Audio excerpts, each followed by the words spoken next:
अगर ऐतराज है इस जमाने को दो दीवानों के जीने से, अगर ऐतराज है इस जमाने को दो दीवानों के जीने से, तो ऐ खुदा हटा दे इस दिल का सिस्टम सीने से।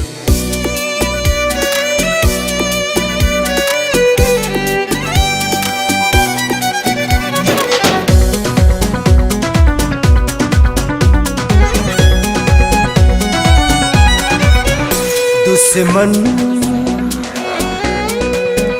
दुश्मन बनल जमाना, कैसे जिगी दीवाना। दुश्मन बनल जमाना, कैसे जिगी दीवाना।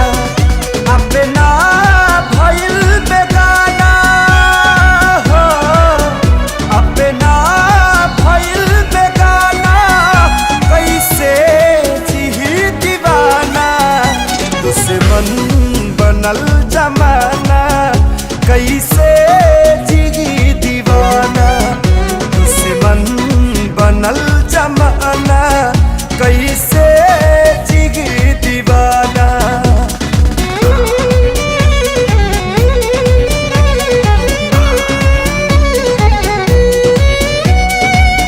अगर गम मोहब्बत पे हावी ना होता, तो खुदा की कसम मैं शराबी ना होता।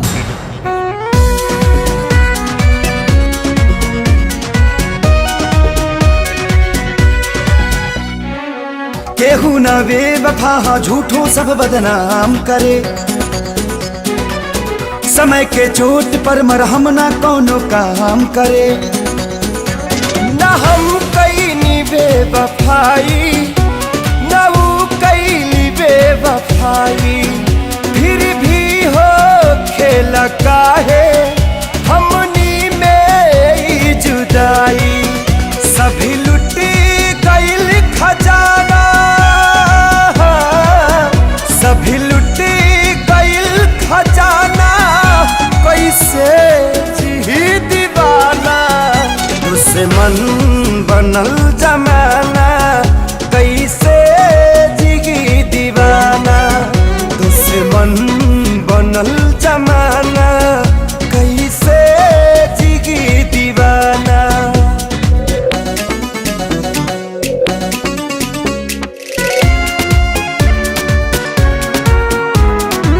टूट कर ना जाने कब का बिखर गया होता। अगर मैं नहीं पीता तो शायद मर गया होता।